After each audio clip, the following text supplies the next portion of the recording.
Այս կառավարությունը ունի քաղաքական կամք ստեղծել նոր օրենքներ, որոնք կպաշտպանեն խոցելի խմբերի իրավունքները։ Այս պահին կան որոշ դատական ակտեր, որոնք LGBT անձանց օգտին են։ Իրավապահ մարմնի աշխատակիցը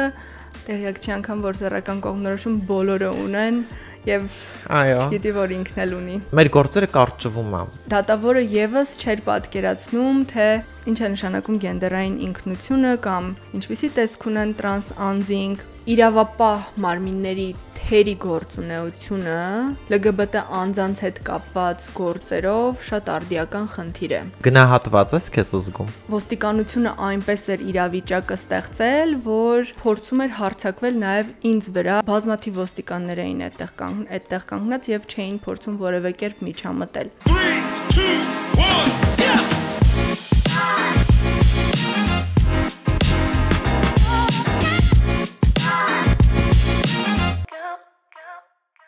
Բարև բոլորին, մեր հերթական BU podcast-ն է։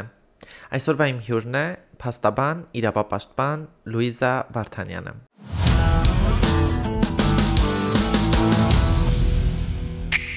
Լուիզա ջան, ողջույն, շնորհակալություն իմ հրավերը ընդունելու համար։ Ողջույն Լիլիթ ջան, շնորհակալ եմ հրավերի համար։ Կխնդրեմ մի քիչ պատմես քո մասին,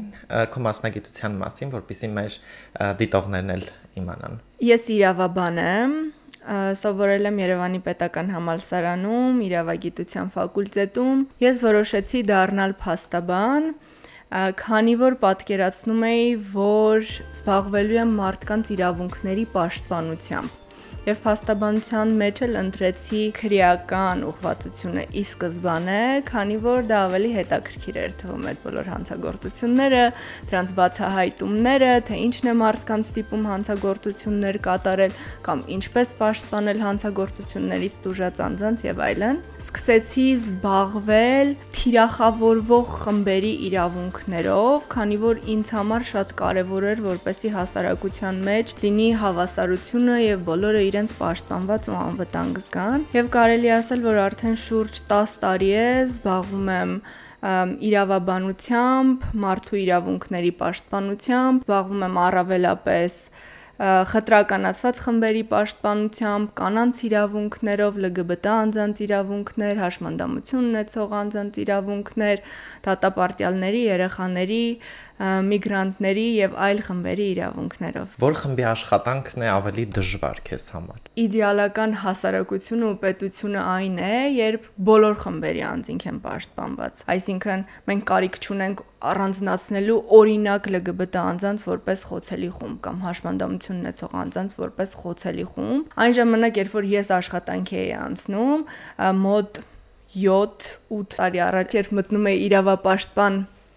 ոլորտ, առաջնային խնդիրը LGBT անձանց իրավունքներն էին, որովհետև նրանք ամենախոցելի խումբն էին, այսինքն հասարակության մեջ այնքան շատ էին կարծրատիպերը եւ LGBT անձանց նկատմամբ ատելությունը,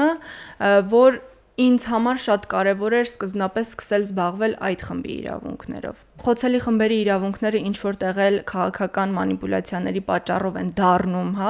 խոցելի, եթե կհիշեք մի քանի տարի առաջ, որքան շատ էին LGBT թեմաները մանիպուլացվում։ Այս պահին կարծում եմ LGBT թեմաները որոշակիորեն քաղաքական տեսանկյունից երկրորդ պլան են անցել եւ ավելի շատ մանիպուլացվում են արցախցիների վերաբերյալ թեմաները եւ քաղաքական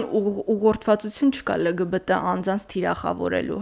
Կարծում եմ դա նաեւ իրավապաշտպան կազմակերպությունների ու անհատ իրավապաշտպանների, ակտիվիստների պայքարի արդյունքում է, որ հիմա մենք LGBT անձանց իրավունքների ոլորտում ունենք ավելի լավ վիճակ, քան 10 տարի առաջ ունեինք։ Որոնք են ամենաակնառու բացերը Հայաստանի Հանրապետության օրենսդրության մեջ, երբ խոսքը վերաբերվում է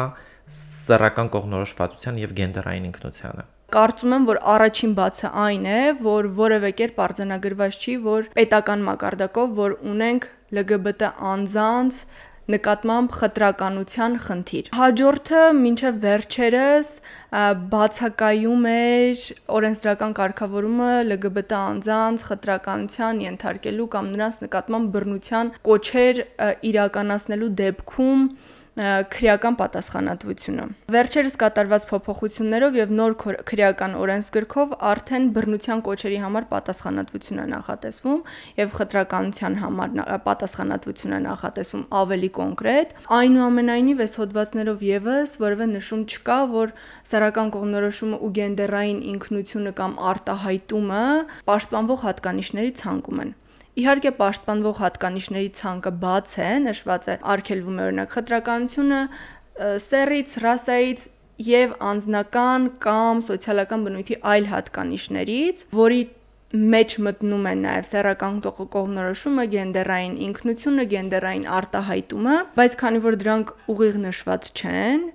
իրավապահ մարմինները այս հոդվածները կիրառելիս կրկին դժվարությունների են բախվում արարքը հանցագործությունը այդ հոդվածներով որակելու համար, քանի որ նախ չեն տեսնում, որ այս հատկանիշները նշված են, բացի դրանից ծանոթ չեն, թե ինչ են իրենցից ներկայացնում սեռական կողմնորոշումը, գենդերային ինքնությունը, ովքեր են LGBT անձինք, անգամ հնարավոր է, որ շատերը չկարողանան էլ հապավումը բացել կամ նույնասեռական անձին տրանս անձից չտարբերակեն, ինչը պրակտիկայում բազմիցս հանդիպել է։ Եղել է խտրականություն քո նկատմամբ, երբ որ պաշտպանել ես LGBT անձանց։ Դու որպես իրավապաշտպան կարծում եմ շատ լավ ծանոթ ես, որ երբ որ զբաղվում ես ինչ-որ խմբի իրավունքներով, հնարավոր է հայտնվես այդ առաջնային թիրախում։ Իմ մասնագիտությունը որոշակիորեն պաշտպանվածություն է տվել ինձ,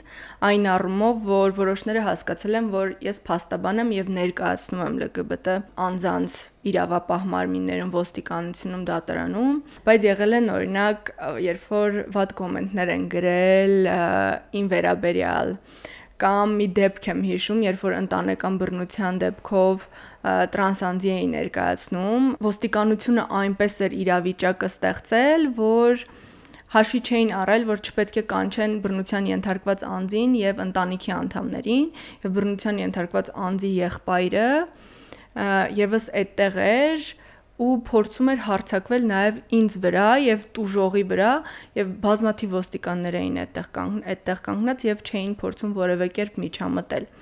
Այսպիսի դեպքեր եղել են։ Մենք մեր կազմակերպությունով ունենք մի հատ դեպք արձանագրված, երբ որ մեր փաստաբաններից մեկը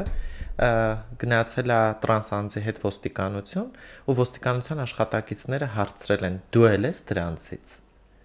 Այսինքն նաև փաստաբանների նկատմամբ այդ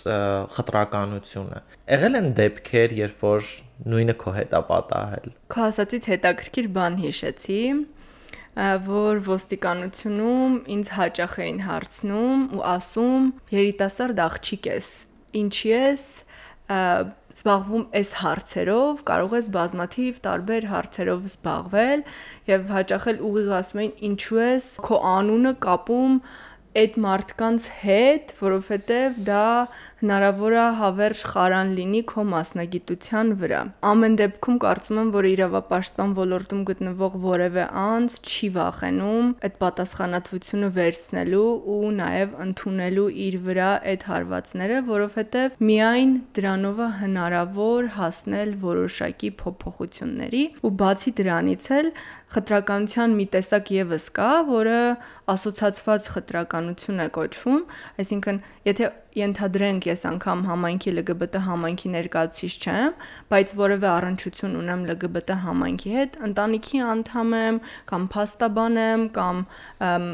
ամուսնացած եմ ինչ-որ մեկի հետ, նաև խտրականության եմ ենթարկվում այն պատճառով, որ կապված եմ LGBT համայնքի ներկայացուցչի հետ կամ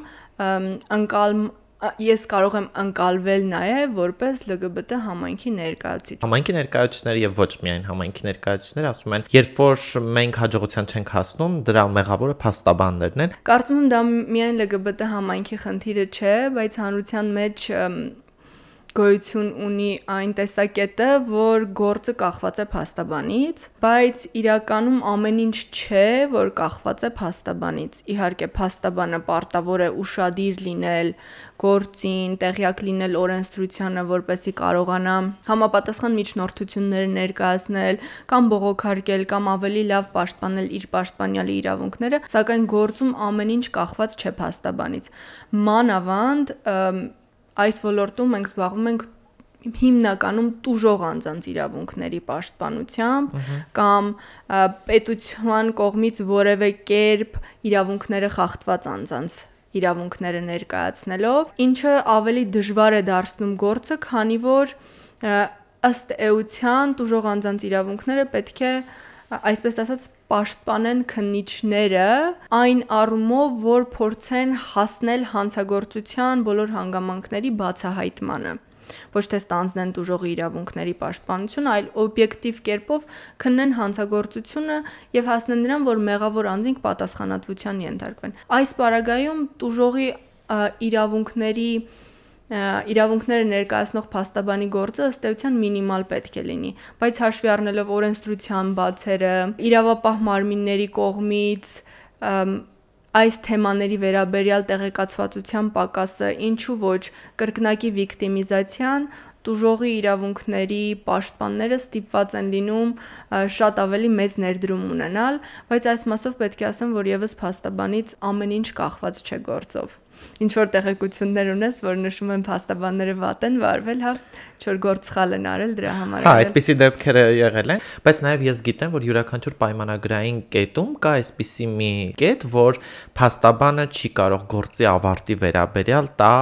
ոնց խոստում, դա չի բխում։ Իհարկե, դա նաև վարքագծի կանոնների խախտում է, եթե ինչ-որ մեկին փաստաբանը ասի, քո գործը 100%-ով այսպես է լուծվելու, դա նաև էթիկայի խախտում է, որովհետև ի վերջո վերջնական որոշումը դատավորինն է գործով։ Արդյոք այս իշխանությունը եւ այս կառավարությունը ունի քաղաքական կամք ստեղծել նոր օրենքներ, որոնք կպաշտպանեն խոցելի խմբերի իրավունքները։ Եթե փորձենք համեմատել նախորդ տարիների իրավիճակը եւ այս տարիների իրավիճակը, իմ գնահատմամբ իրավական ոլորտում որոշակի փոփոխություններ կատարվել են։ Փոփոխություններ են կատարվել նաեւ այն առումով, որ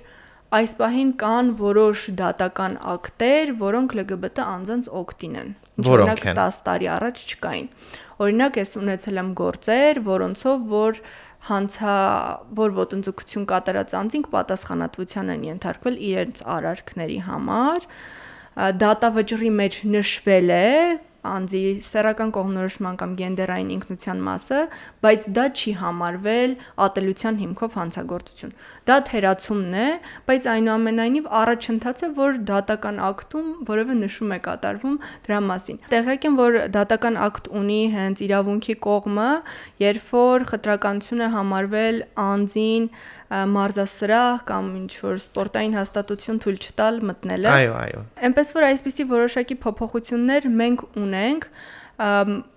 ունենք նաև իրավահավասարության ապահովման եւ խտրականության կանխարգելման վերաբերյալ օրենքի նախագիծ, նախկինում այն միայն իրավահավասարության ապահովման մասին օրենքի նախագիծ էր կոչվում, այս պահին որոշակի փոփոխությունների ենթարկվել նաև անվանումը, այնուամենայնիվ այդտեղ եւս սեռական կողմնորոշումը եւ գենդերային ինքնությունը ուղիղ կերպով նշված չեն պաշտպանվող հատկանիշների ցանկում։ Կարծում եմ դա ամենամեծ բացն է այս պահին, որը թույլ կտա հենց հասցեագրել խնդիրը եւ նոր անցնել լուծումներին։ Վերադառնալով դատական process-ների ընթացքում եղած միջադեպերին, հիշում եմ մի անգամ ներկայացնում էինք մի տրանս կնոջ, ում անունը դեռևս փոխված չէր անձնագրում, այսինքն հանրության մեջ ընդունված տղամարդու անուն էր եւ ներկայացնում էինք ես, գործընկերս ով տղամարդ էր եւ այդ տրանսկինը մեր պաշտպանյալն էր եւ նիստի ընթացքում դատավորը ընդմիջում է հայտարարում, կանչում է ինձ եւ հարցնում է, լիազորագիրն է բացում, հարցնում է, լավ, հասկացանք ձեր անունը, բայց երկու կին են, մի տղամարդ, սա ոնց է կարգավորվում, ինչ է կատարվում այստեղ։ Փաստորեն դատավորը եւս չէր պատկերացնում, թե ինչ է նշանակում գենդերային ինքնությունը կամ ինչպիսի տեսք ունեն տրանս անձինք։ Եղել է նաև մի դեպք, երբ որ քննիչը բռնության դեպք էր էլի LGBT անձանց նկատմամբ, քննիչը նայեց տուժողին, կարդաց ինչ-որ բաներ եւ ասեց դու հիմա ունես սեռական կողմնորոշում, ես չունեմ սեռական կողմնորոշում։ Ու շատ ծիծաղելի էր ինձ համար ընդհանուր իրավիճակը, բայց մյուս կողմից էլ շատ տխուր, որ իրավապահ մարմնի աշխատակիցը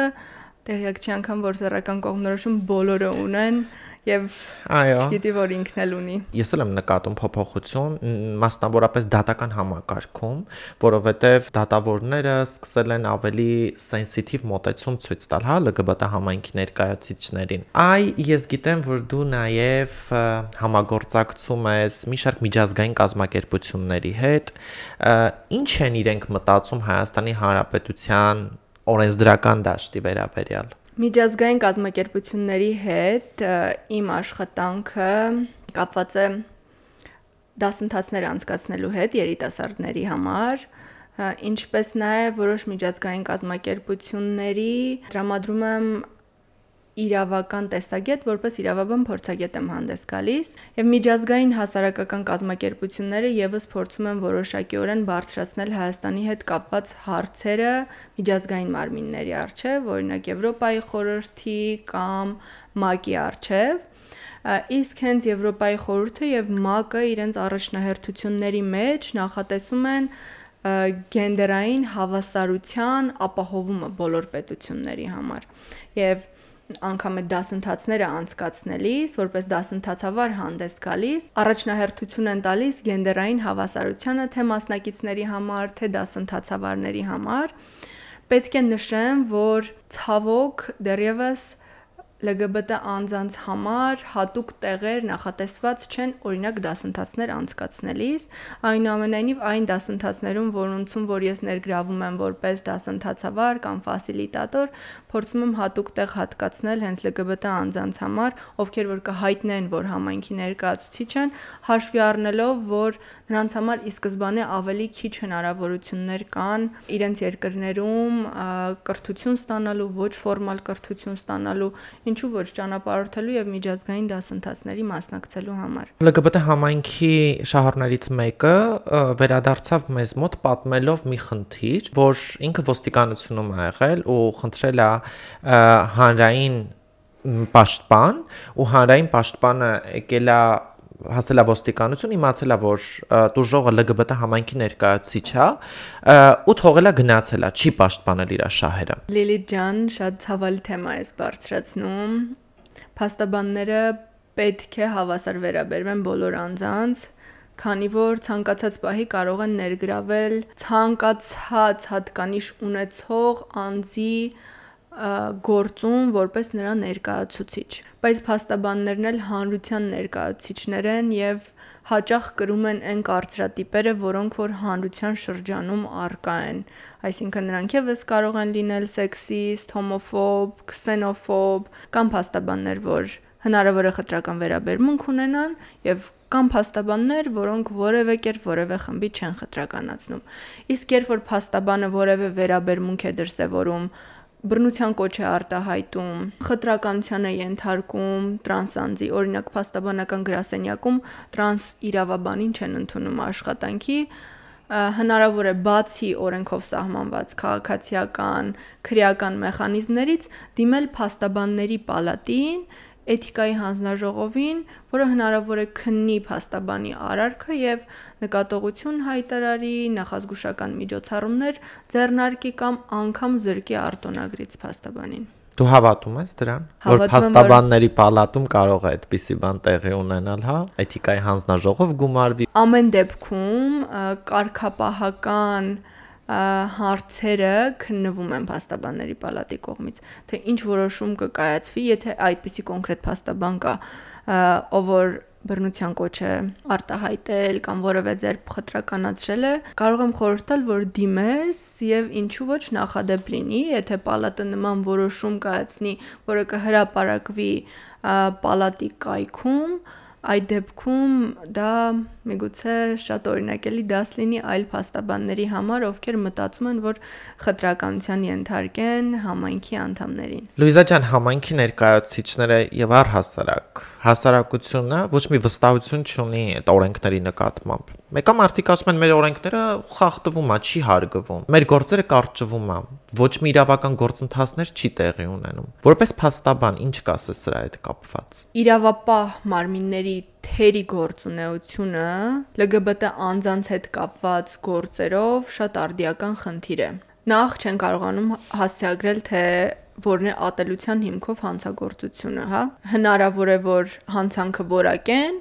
բայց ատելության հիմքով հանցագործությունը, այսինքն որը տեղի է ունեցել անձի գենդերային ինքնության արտահայտման կամ կողմնորոշման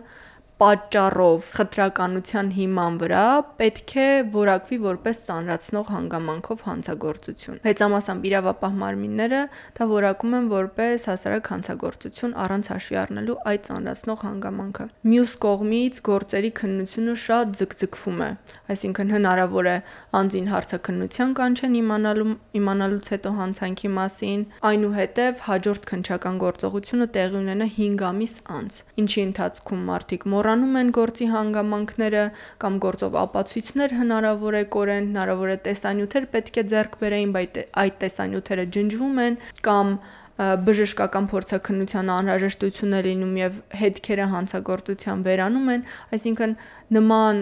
հանգամանքների պատճառով գործի քննությունը եւ վերջնական լուծումը ավելի դժվար է դառնում։ Իրավապահ համակարգի բազմաթիվ աշխատակիցներ իրենց ձեռքի տակ ունեն մենք քրեական օրենսգիրքը, քրեական դատավարության օրենսգիրքը, գրավոր գրքերի տեսքով եւ բացում են հենց տեղում նայում են։ Եթե օրինակ այդպիսի ձեռնարկներ լինեին իրավապահ մարմինների ձեռքի տակ հայերենով ընդ որում, որովհետև շատ մարդկանց համար լեզուն կարող է խնդիր հանդիսանալ ռուսերենը կամ անգլերենը, բացի դրանից ամբողջ դատավարությունը պետք է լինի հայերենով։ Եթե հայերենով նման ձեռնարկներ լինեին, կարծում եմ դա ինչ որ չափով ավելի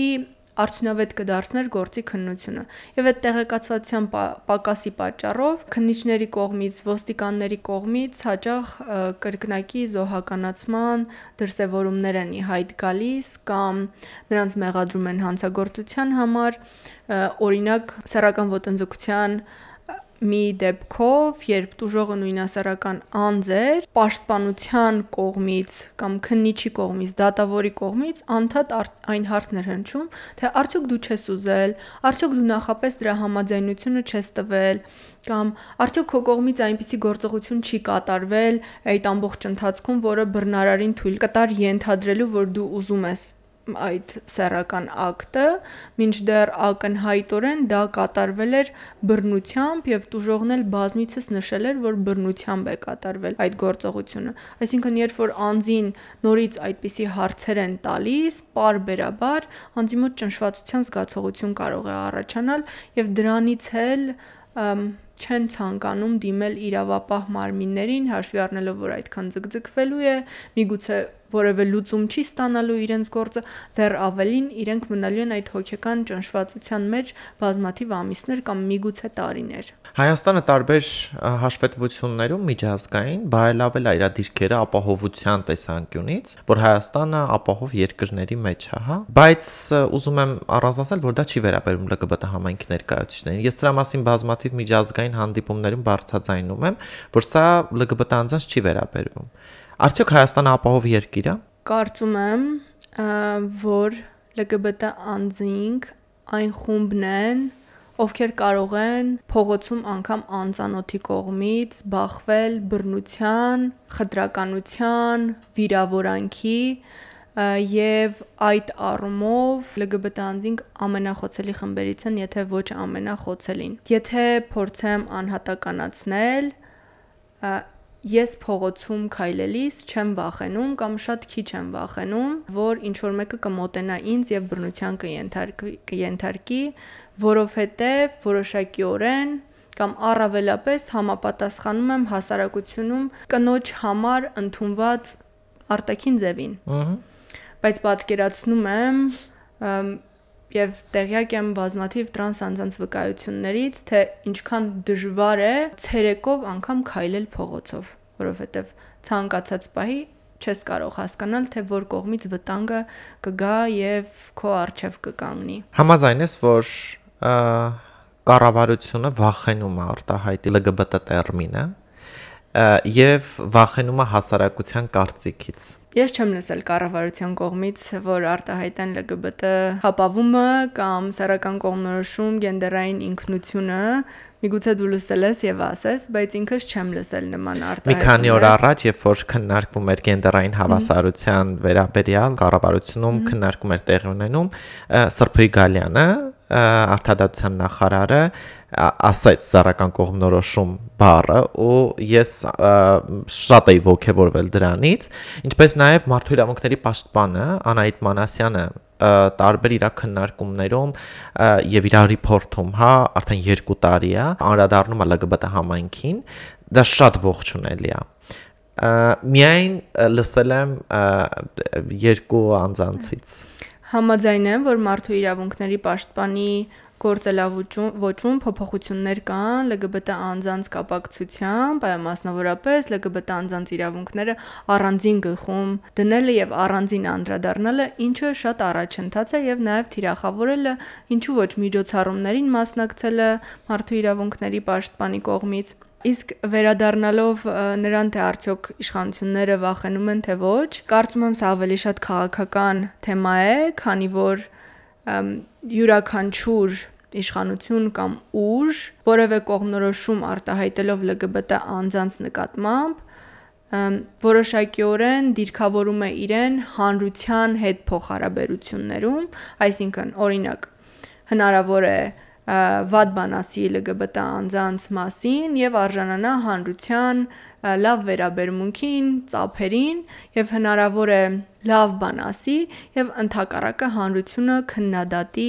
իրեն դրա համար, ուստի կարծում եմ, որ այս պահին Հայաստանում քաղաքական առումով դա դեռևս զգայուն թեմա է։ Մենք բոլորս էլ տեսանք Վարդան Ղուկասյանի լրագրողներին տված բազմաթիվ հարցազրույցներում առանձնացնում է LGBT անձանց, եթե ուզում եք LGBT-ներին վերջ տալ, եկեք կողքս կանգնեք, կամ դրանք տեղ չունեն այս հասարակությունում Հայաստանում, թող գնան ուրիշ տեղ ապրեն։ Մեկ քաղաքական գործիչ, ով ընտրվեց եւ հիմա ղեկավարում է Գյումրին։ Ու այս տենդենսը լավ չի, որովհետեւ անդրադառնում է LGBT անձանց անվտանգության վրա։ Որևէ իշխանության ներկայացուցչի, կուսակցության ներկայացուցչի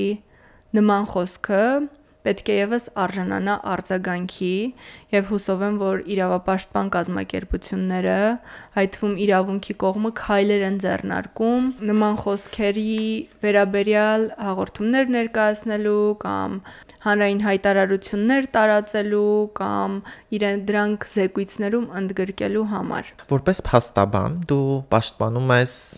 բազմաթիվ անձանց իրավունքները ոստիկանությունում, դատարաններում, քո իրավունքը ով է պաշտպանում, երբ որ դու ես ենթարկում խտրականության որպես փաստաբան։ Ուզում եմ հիշել ով է պաշտպանում իմ իրավունքները։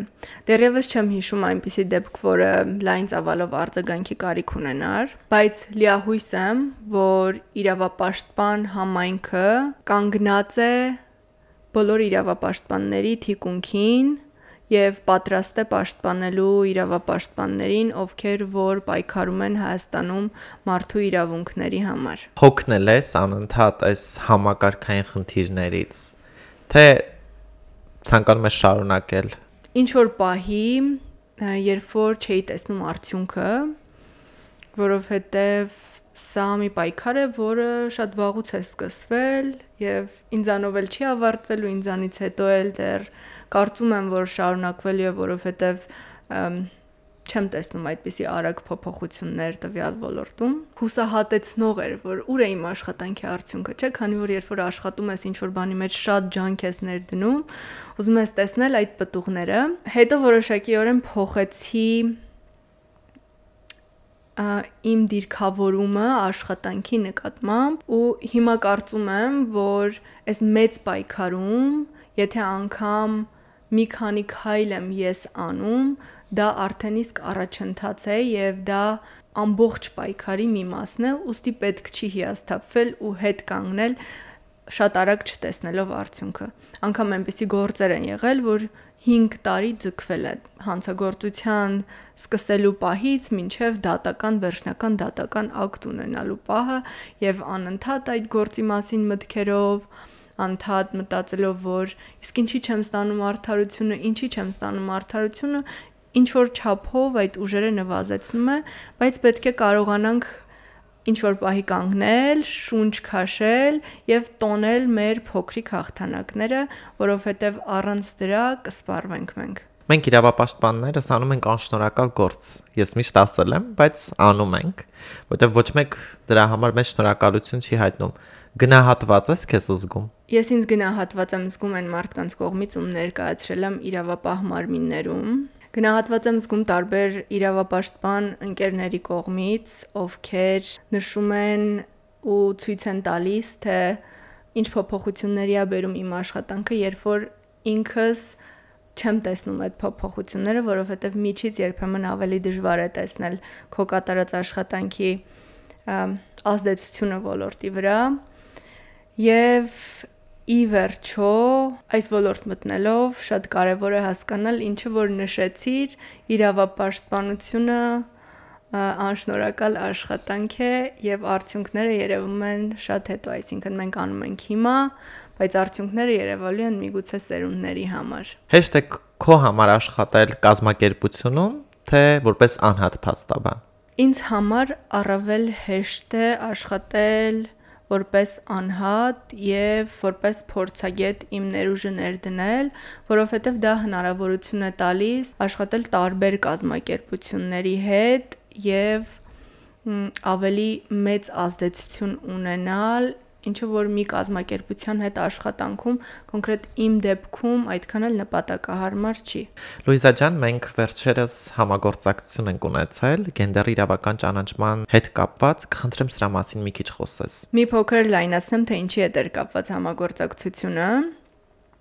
Rightside-ը ռազմավարական պլանների մեջ ունի հասնելու նրան, որ տրանս անձանց համար ավելի հեշտ լինի Հայաստանում իրենց սեռի նշումը փոփոխել անձնագրի մեջ, եւ այդ առումով կազմակերպությունը որոշել էր մշակել քաղաքականության փաստաթուղթ։ Ի սկզբանե քաղաքականության փաստաթուղթը մշակելը ինձ համար բավականին դժվար էր թվում, քանի որ ոլորտում իրավական կարգավորումներ չկան Հայաստանում եւ անհրաժեշտ էր ուսումնասիրել միջազգային կարգավորումները, բայց նաեւ հաշվի առնելով Հայաստանի կոնտեքստը, որովհետեւ չեն կարող լավագույն միջազգային փորձը, Եվրոպայի փորձը բերել եւ ներդնել Հայաստանում եւ ասել մենք սա ենք ուզում։ Ուստի բազմաթիվ քննարկումներից հետո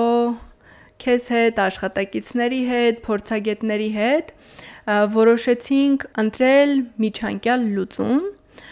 Մի փոքր ավելի պարզ բացատրեմ, թե ինչի մասին է խոսքը։ Հայաստանում տրանս անձինք դժվարությունների են բախվում, երբ ցանկանում են փոփոխել իրենց անձնագրում սեռի նշումը, օրինակ արականից իքական։ Երբ որ տրանս կանայք են ցանկանում փոփոխել կամ տրանս տղամարդիկ իքականից արական, ՔԿ մարմինը պահանջում է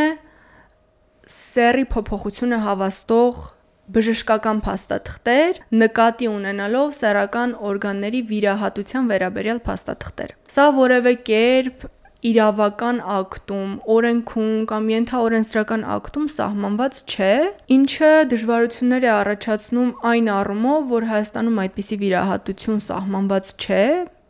օրենսդրական ակտերով թույլատրված չէ։ Մյուս կողմից էլ բժիշկները պատրաստված չեն այն իրականացնելու համար, այսինքն եթե չկա այդպիսի վիրահատություն, ինչպես կարող է բժիշկը մասնագիտանալ դրա մեջ։ Ուստի երբեմն տրանսանձինք ստիպված են լինում արտերկրում կատարել այդպիսի վիրահատություններ եւ թղթերը ներկայացնել Հայաստան կամ որոշակիորեն այլ միջոցներով ձեռք բերել այդպիսի թղթերը։ Ուստի շատ կարևոր է, որպեսզի պետությունը միջոցներ, հնարավորություններ ստեղծի իր քաղաքացի կամ Հայաստանում գտնվող տրանս անձանց համար, որպեսզի կարողանան իրենց զգացողությունը, իրենց գենդերի վերաբերյալ համապատասխանեցնել անձնագրում նշված սեռին։ Իսկ դու հավատում ես, որ կգա մի ժամանակ, երբ որ LGBT համայնքը կապրի անվտանգ Հայաստանի Հանրապետությունում, թե դեռ սրա մասին խոսելը շատ շուտ է։ Ես շատ հուսով եմ, եւ եթե չլինի այդ հույսը ու չլինի այդ տեսլականը, մենք չենք կարողանա ամեն օր աշխատել, կատարել մեր գործողությունները, ուսումնասիրել օրենսդրությունը կամ ակտիվիստական գործունեություն իրականացնել։ Ուստի ես հուսով եմ, որ այդ ապագան գալու է եւ ես հուսով եմ, որ մեր սերունդը տեսնելու է այդ ապագան։ Որպես փաստաբան, ինչ խորհուրդ կտաս համայնքի ներկայացուցիչներին։ Քայլեր ձեռնարկել ավելի լավ ճանաչելու իրենց իրավունքները, մասնակցել դասընթացների, ինքնակազմակերպվել, զրուցել իրենց իրավունքների մասին, փորձել ավելի շատ գիտելիքներ ձեռք բերել, աջակցել LGBT համայնքի այն անձանց, ում իրավունքները խախտվել են եւ երբեք չմեղադրել որևէ անձի, որ իր նկատմամբ բռնություն է տեղի ունեցել, եւ վերջապես տեր կանգնել իրենց խախտված իրավունքներին, իրավապահ մարմիններին դիմելու միջոցով, թեկուզ եւ հույս չունենալով, որ այդ գործերը արագ են լուծվելու, բայց այնուամենայնիվ իմանալով, որ իրենց այդ մեկ գործողությունը եւս փոփոխության է բերելու։ Երբ որ համայնքի ներկայացուցիչները դիմում են մեզ կամ փաստաբաններին իրենց խնդրի վերաբերյալ, հետո ընթացքում ինչ որ հիասթափություն են ապրում։ Այդ գործը առաջ չի շարժվում, ինչ որ լուծում չի ստանում, դա տարիներով գնում է, ու այդ մարդիկ հոգնում են։ Ու գալիս է մի փուլ, երբ որ կամ հաշտություն է տեղի ունենում բռնարարի եւ այդ անձի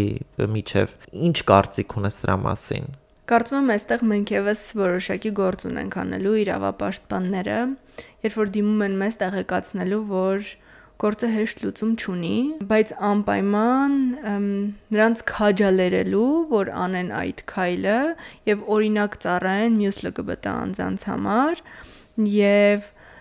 ինչու ոչ ասել, որ եթե Հայաստանի Հանրապետությունում չլուծվի իրենց խնդիրը, միջազգային մարմիններ գոյություն ունեն, օրինակ մարդու իրավունքների եվրոպական դատարանը, որտեղ կարող է բողոք բերվել եւ արդեն ինքը իր անունով կունենա դատարանի որոշում։ Կարծում եմ, սա որոշ չափով կարող է խթանել, որպեսզի անձինք դիմեն իրենց իրավունքների պաշտպանության համար։ Եղել են նաեւ դեպքեր, երբ երբեմն LGBT անձինք այնքան ոչ ապահով զգալով իրենց Հայաստանում ստիպված են լինում հեռանալ Հայաստանից, սակայն եղել են դեպքեր, երբ անձինք ցանկացել են շարունակել իրենց գործը ներպետական ատյաններում, այնուհետև դուրս գալու միջազգային ատյաններ եւ այժմ ունեն գործեր միջազգային ատյաններում։ Թեկուզ անձինք Հայաստանում չեն արդեն։ Լուիզա ջան, մի փոքրիկ խաղ խաղանք իրար հետ։ Ես կկարդամ նախադասություններ, դու այդ նախադասությունները կշարունակես։ Ոչ մեկ չի խոսում, բայց շատ միջազգային զեկույցներ իրականում չեն արտացոլում, թե ինչպիսի ծանր պայքար են մղում Հայաստանում իրավապաշտպանները իրավահավասարության համար։ Ոչ մեկ չի խոսում, բայց որոշ պետական մարմիններ բացահայտ խուսափում են անդրադառնալ գենդերային ինքնության թեմային, որովհետև մտավախություն ունեն, որ հնարավոր է դա անդրադառնա իրենց քաղաքական եւ ոչ միայն քաղաքական հեղինակության վրա։ Ոչ մեկ չի խոսում, բայց օրենքը երբեմն ավելի շատ պատժում է, քան պաշտպանում։ Ճիշտ ես ասում։ Ճիշտ եմ ասում։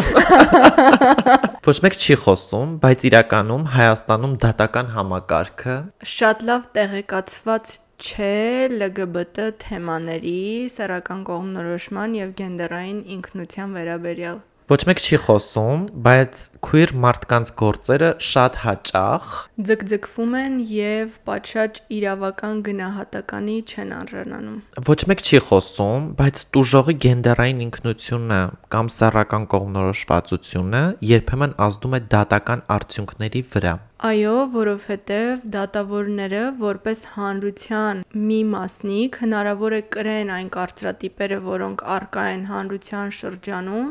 եւ կրկնակի զոհականացնեն կամ հանցագործության համար մեղադրեն տուժողներին։ Ոչ մեկ չի խոսում, բայց քույր ակտիվիստները հաճախ չեն դիմում դատական պաշտպանության, որովհետև կարծում են, որ իրենց գործերը շատ կձգձգվեն, չեն վստահում իրավապահ մարմինների աշխատակիցներին, վախենում են, որ կենթարկվեն խտրականության այդ աշխատակիցների կողմից եւ համոզված չեն, որ կհասնեն արդարության։ Շնորհակալ եմ շատ Լուիզա ջան, քո ներկայության եւ հրաշալի զրույցի համար։ Լիլիթ ջան, շնորհակալ եմ շատ հետաքրքիր զրույցի համար, որոշ հարցեր դեռևս մտածելու տեղիք են տալու ինձ։ Շնորհակալություն մեր ոդքասթը դիտելու համար։ Չմոռանաք բաժանորդագրվել սեղմելով զանգակի կոճակի վրա եւ մեկնաբանությունների բաժնում թողել ձեր կարծիքը։ Կհանդիպենք շուտով։ Եթերում Bio Podcast-ներ։ 3, 2, 1, yeah!